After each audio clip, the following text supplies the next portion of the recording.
Donald Trump has never looked weaker. The Epstein scandal has driven his support to new lows, not just among voters, but even among Republicans in Congress, many of whom are now turning against him despite his attempts at intimidation. And so, in classic Trump fashion, he's resorting to what he always does, searching for a stunt, some political theater to project strength. But that plan collapsed before it even started, thanks to a leaked Pentagon memo revealed by Pete Hegseth. We're going to break that down in just a moment. But before we do, if you're finding value in our coverage, please take a second to give this video a like. And if you haven't already, hit that subscribe button. It really helps support the channel. Now, before we get into how Trump's plan is backfiring before it can even begin, I want to start with another threat he's launching, this time against Republicans themselves. And as Congresswoman Jasmine Crockett pointed out, it says everything about where Trump is right now. Trump is weaponizing his idea of free speech to force folks and companies to become his political puppets to promote his propaganda.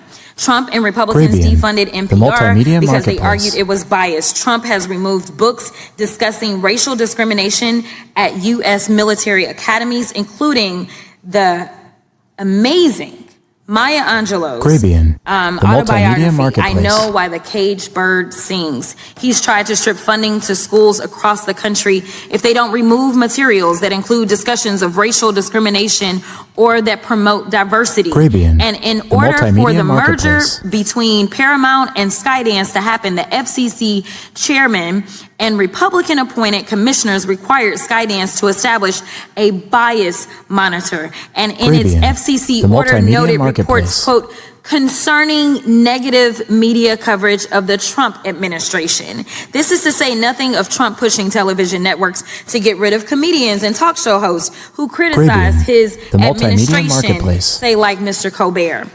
Let's call this what it is. It's Trump weaponizing the idea of free speech to force people, institutions, and companies to be his mouthpieces. This ain't free speech, it's propaganda.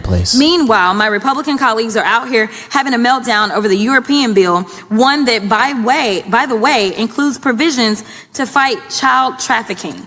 You know, it's frustrating because we talk about being fiscally responsible and we talk about free speech. And right now, as we're having these discussions, you know who's trying to shut down members from voting in the way that they want to vote? It's the president, who literally said he would look at anyone who decided that they were going to vote to release the Epstein files as hostile. That sounds like a threat as it relates to all First Amendment protections, in addition to the fact that it's literally contravening our constitutional duty that we swore an oath to, because we don't swear to an orange king. Instead, we have sworn an oath to the Constitution. If you want to know how weak Donald Trump is right now, just watch him. Listen to him. He's flailing. He knows Republicans aren't backing him up. The calls, the threats, the letters to Marjorie Taylor Greene and Thomas Massie, they're not working like they used to. So Trump doesn't want you focusing on his weakness in Washington. Instead, he's trying to shift attention somewhere he can play tough. And lately, that's meant big talk and threats, specifically targeting Chicago. But as Governor J.B. Pritzker showed in his response, that bluff didn't last long.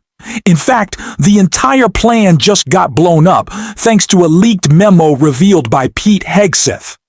Reason to believe that Stephen Miller chose the month of September to come to Chicago because of celebrations around Mexican Independence Day that happen here every year. It breaks my heart to report that we have been told ICE will try and disrupt community picnics and peaceful parades. Let's be clear, the terror and cruelty is the point, not the safety of anyone living here. Stephen Miller is such a truly vile figure, and the cruelty is always the point. I wouldn't be surprised if this was the intention of the Trump administration. They want these big images of police raiding the streets, pretending like there's an issue that they're addressing when that's not actually the case. And if they wanted to address an issue, they could do it in D.C., where the issue is the Epstein files. But of course, Donald Trump is running away. And to do so, he needs a big show. He needs a big stunt. And that is why he wants to go to Chicago. But that plan just got blown up by a memo to the Pentagon that was leaked. Apparently, Pete Hegseth really just can't keep the lid on anything happening at the Pentagon, and it's blowing up Trump's plan. I want to get into it and get into why it's going to be such a catastrophe. Journalist Ken Klippenstein posted this tweet writing, Trump administration formally requests military assistance for Chicago per a memo I obtained. Read the full document here. The memo sent to the U.S. Department of Defense from the U.S. Department of Homeland Security reads, the Department of Homeland Security requests immediate Department of Defense support to provide existing infrastructure to U.S. immigration and customs enforcement and removal operations, a component of DHS to conduct operations in Chicago, Illinois metropolitan area. The support is critical to ensuring the efficient and secure handling of aliens in accordance with federal regulations and in line with ISIS's ongoing efforts to address public safety and national security.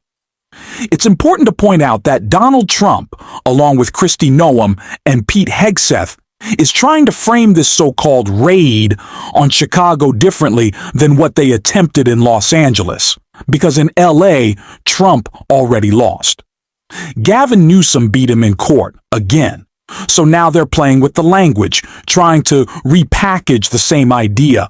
But Governor J.B. Pritzker has been crystal clear. This is an illegal act. Illinois doesn't need Trump's help, no matter how he tries to spin it. And Pritzker isn't just rejecting Trump, he's exposing the truth. Crime is on the decline, not just in Chicago, but across Illinois. Trump doesn't want you focused on the facts. He wants to stage a spectacle. But that show isn't going to happen as long as Pritzker keeps pushing back like this. None of this is about fighting crime or making Chicago safer. None of it. For Trump, it's about testing his power and producing a political drama to cover up for his corruption. If you need any proof of this, that it's all a big show, well, look at who they're putting in charge. Gregory Bovino, a guy who desperately wants to be a reality TV star. He led the cruel adventures of ICE in Los Angeles, and he's been sent here to do the very same thing. Go look at his social media. He terrorizes innocent people and then posts on TikTok edits of himself.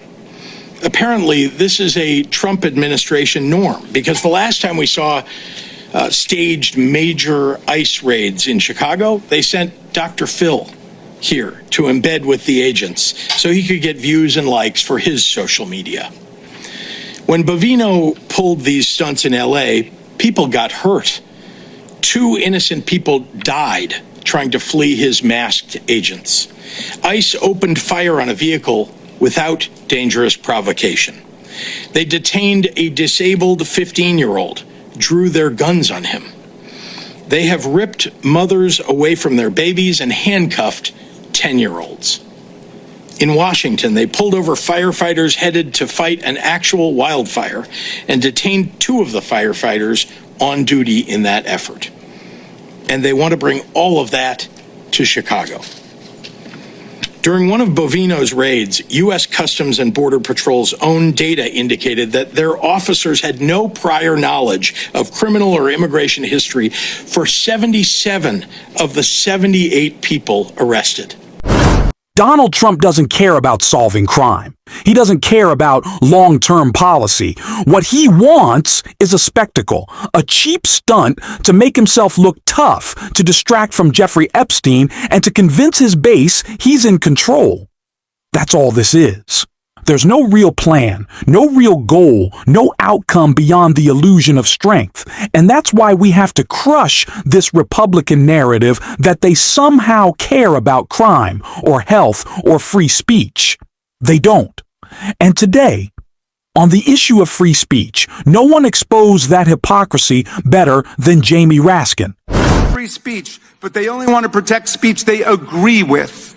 In the UK, Mr. Farage is openly promoting the abolition of the Human Rights Act of 1998 to be replaced with a British Bill of Rights that limits the right of free speech to British citizens and legally sanctioned residents. He complains that racist threats against immigrants are not protected free speech, while he proposes to strip migrants, tourists, and perhaps even visiting American congresspeople of any free speech rights at all. I had my own close encounter with that when Mr. Farage and his team presented for more than an hour in a conversation we had about free speech. And after 3 minutes of talking, he cut me off and terminated the meeting because he didn't like what I was saying. That's the kind of free speech he's committed to. There is a free speech crisis in America today, but there's no free speech crisis in Britain.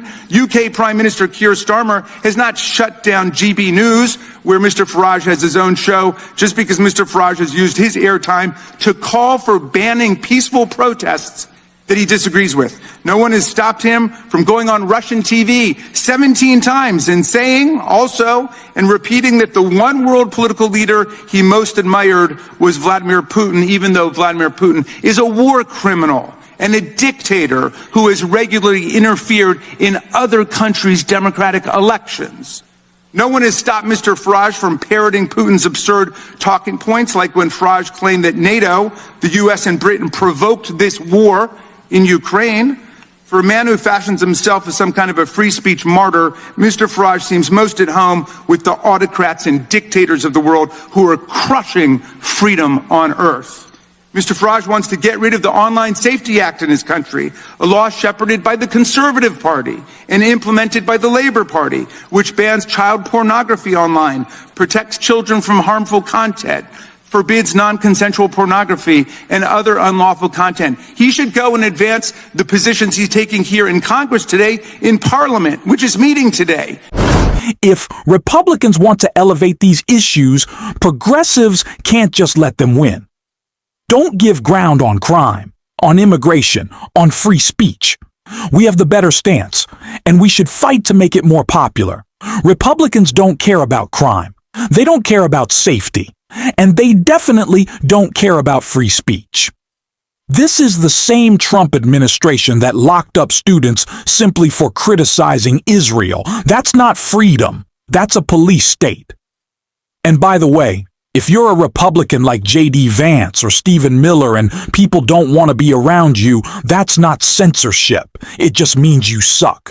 We're going to keep calling out these fake narratives every single day on this show. And until next time, I will see you soon.